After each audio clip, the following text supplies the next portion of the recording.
Yes lads, what's going on? Harry here. Welcome back to another video on my channel. Excuse the cat in the background, but this is going to be the first of a 3-part mini-series where I'm going to be trying to identify the potential under-23 breakouts that we could see for this next upcoming European season. In the video today, I'm going to present to you the defenders. In the second video, you're going to see midfielders, and in the third and final video, we will look over the forwards. If you enjoy my content and you haven't yet subscribed, please do. And if you do enjoy the video, please do leave it a like. It does mean a lot to me. If you haven't yet signed up to Sorare and you are thinking about doing so, please do consider using my link in the description. It will help me out if you do so, and it will get you one free limited card once you purchase your first 5 from the new card auctions over on Sorare. That's the intro out of the way, lads. Let's get into our potential under-23 defenders that could break out next season. So we're going to be using Sorare Data's watch list function, and we're going to be adding players as we go along. First player on our list is probably the most prominent player as far as how well he performed last season, to be honest, is Maxine. He played for Westerlo last year in the Belgium League on loan from Club Brugge, and he will be returning to Club Brugge next season, where in my opinion, I think we're going to see him explode. Don't get me wrong, he had a great season last year. Like, he is one of the best under-23 defenders there is, realistically. But the reason I'm including him in this video is because I do think he can get better.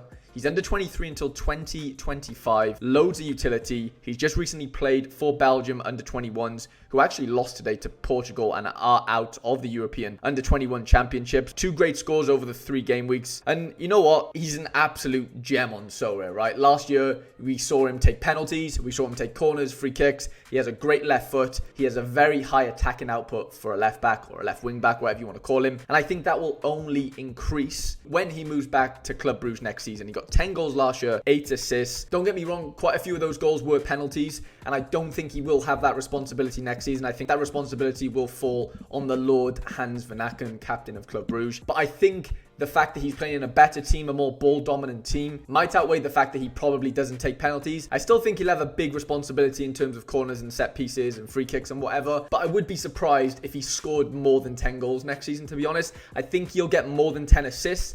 But the big thing for me, I think his AA game will increase. So over the last year, we can see his AA average is 17.7. I think we're going to see that increase, to be honest, to maybe 25-ish. Playing in a more ball-dominant team, more final third passes, more attempted assists on paper. Of course, this is all hypothetical, but this is honestly a player that I think could potentially break into like the top 3 defenders in the under-23 category next season. We see players like Trent Alexander-Arnold who are aging out of the under-23 category, so the chance is there for a player like Maxime to break into that top 3 next season. But he is probably on paper the card that I think has the most potential to become an absolute elite under-23 defender piece next season. Next on our list is Hugo, who plays for Cercle Brugge in the Jupiler Pro League in Belgium. Another wing back that plays for the under-21 Belgium team. There is a theme here, lads, with my first 2 picks, of course. He is on loan to Cercle Brugge from Freiburg, the Bundesliga team. He is going to be moving back to Freiburg in 2024, I believe, when the 2-year loan deal ends. A bit younger than Maxime, but a very similar player. He's more of a right wing back than a left wing back. But again, huge attacking output for a defender. You know, if Cercle Brugge get a clean sheet and he ends up getting an assist, you're basically guaranteed an 80, 85 plus, right? If we look at the last 6 months, some really nice dark green scores. 85, 77, 82, 92s, a couple of middle of the road 70s, a couple of 50s, and obviously there's a few 25s, etc. down here as he come on as a sub. He did feature in the Belgium under 21 setup as well. Didn't score as well as Maxime. But again, another player that does take set pieces for Cercle Brugge. I can't guarantee you that he's going to be doing that next season. He's a lot cheaper than Maxime Decipher, just on the face of things, and that's probably because his output isn't going to be as great as Maxime's was last season, and probably is going to be next season. And I think we could potentially see Hugo break out next season fully in the Belgian Pro League. Next on our list is another wingback, shock horror, but this time in the Champion Europe region of Sorare. It is Luca. Again, an under-21 international for his country, Germany. He's 20 years old. He's very highly rated amongst the German sort of youth systems. Under 23 until 2027. £10 for a limited. Probably because, you know, he hasn't really scored that well historically, right? This is the last year. There's a couple of green scores in there, right? He scored in the last game of the season for Gladbach, played left mid, scored an 82, which is obviously great. Most of the other appearances were from the bench, and that was basically because Remy Bensebaini, who's just recently moved to Dortmund, was just very hard to displace. You know, he's a very, very good left back slash left centre-back / left wing-back. Luca probably had to be quite patient. I think he moved to Gladbach a couple of years ago. And probably next season now is the chance for him to really shine and break through. Path is there. You know, there's no Remy Bensebaini anymore. Luca could hold down that left wing back / left mid position for Gladbach. He's a defender card on Sorare. Whether Luca steps up and he takes the corners from one side, potentially. He has taken corners in games before for Gladbach. That is definitely encouraging news. But I do think there's a potential monster in Luca. These wing backs who can potentially get an assist and get a clean sheet in one game just elevates their ceiling so much on certain game days where they have a really good matchup at home. Potentially it is very valuable to have players like Luca on hand in your galleries for those given matchups. Full disclosure on the next one, I am an Armel owner. I do have one of his rare cards. So there's obviously going to be a tad of bias involved in this. But regardless, there is again a potential monster in Armel if one, he doesn't move and stays at Southampton in the Championship, or two, gets a favourable move somewhere where he's going to play. I know those are things that we obviously want for our players. We don't want our players to move to a club and just not play. Barring any injuries, Armel is an absolute beast. He started pre-season training with Southampton, so as of right now, he is a Southampton player, but I do think it does look like he's going to move before the transfer window ends. The biggest rumour is Leipzig. If Gvardiol does move to Man City, it looks like Armel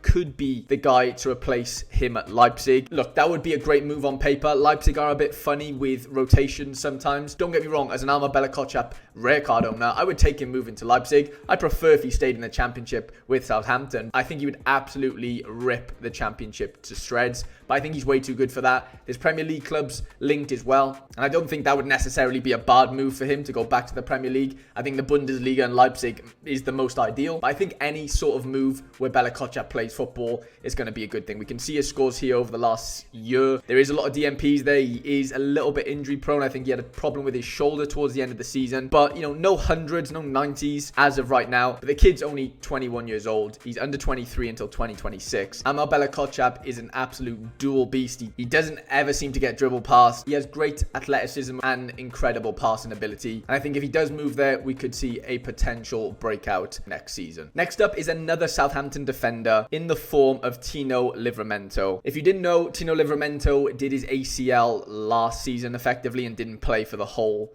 of the 2023 season, which was gutting for him. Look, you can see his year-to-date graph on Sorare. He made 2 substitute appearances for Southampton against Liverpool and Brighton. And to be honest, it was just a massive relief to see him playing football again, because there is an absolute monster inside of this kid as well. Under 23 until 2027. He's only 20 years old. And when he first broke through at Southampton, after they bought him from Chelsea, you know, as you can see here, there's some monster scores, some high all-round scores, and this is in the Premier League as well. As a right back / right wing back, he has the capabilities to hit peak scores. If he plays in the Championship, lads, we are talking about a potential top 5, even top 3 under 23 defender next season, in my opinion, if he can stay fit. An ACL injury for any player can have a massive effect on them, so it will be interesting to see how that does play out with Tino. But there has been some Premier League links, lads. Teams are still interested in him, and that probably is just a credit to how good he is as a footballer, even though he hasn't played for basically a year. I think Newcastle came in with like a £12 million bid. Southampton basically said no chance. They won like 30 mil. I don't think anyone's going to pay 30 mil personally because of how long he's been out injured. They might do that in January potentially, after they've seen some evidence that he is back to his best in that sense. So if Tino Livramento is playing in the Championship for Southampton under Russell Martin, honestly, we could see an absolute monster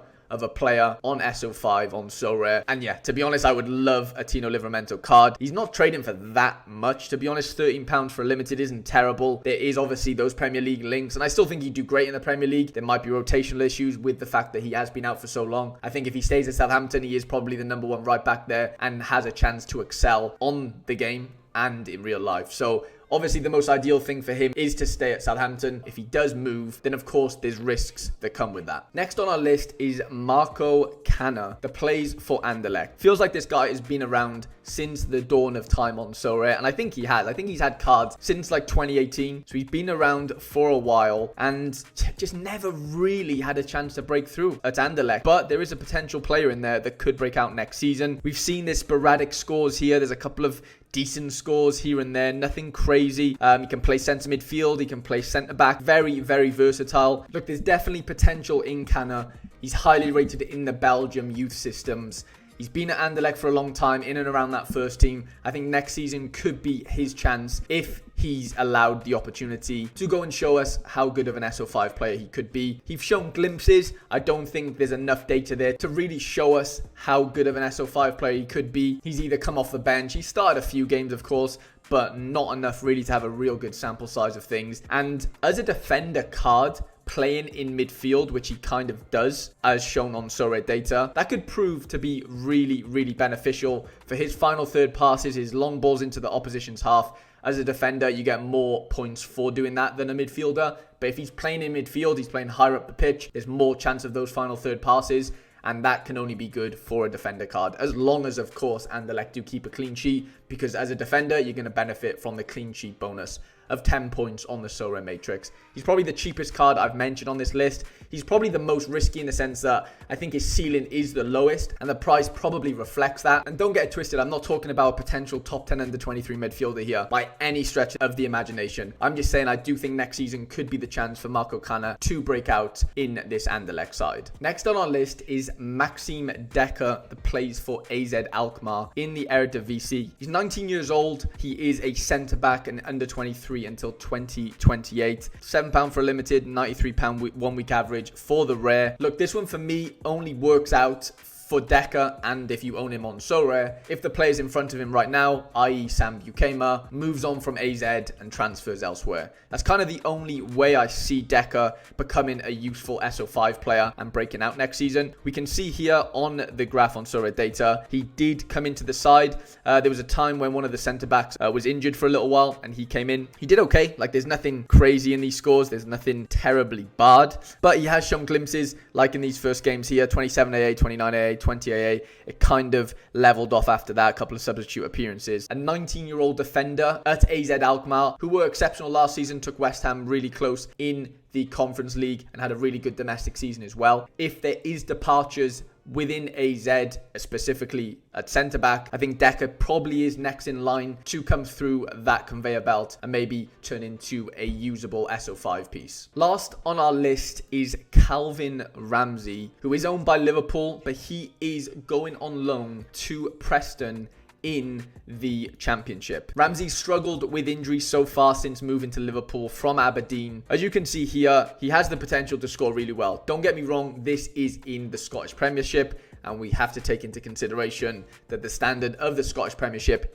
isn't great, but it's semi-comparable with the English Championship, although I do think the English Championship is a lot better, but it's closer to the Scottish League than the Premier League is, if that makes sense. As you can see here, some really nice high peak scores as a right wing back. He's only 19 years old. There's tons of utility in Calvin Ramsay. Since he's going to be on loan in the Championship, and Sorare don't have the licensing yet for Preston, then we probably won't see any more Calvin Ramsay cards minted. So your only hope is to get an Aberdeen card or a Liverpool card, which is fine. It means that if you do get his Liverpool card, he will keep his 5% season bonus for next season, which can be huge when hitting those big scores on Sorare. And for me, there is the opportunity here for a breakout defender in the under 23 category. He doesn't fall into the absolute bargain basement of cards for me. Just under £10 as a limited, £88 3-day average for the rare cards. It's a bit of a gamble, don't get me wrong, but historically we have seen the under 23 defenders do tend to score pretty well in the Championship. Take Nico Williams, for example, when he was at Fulham,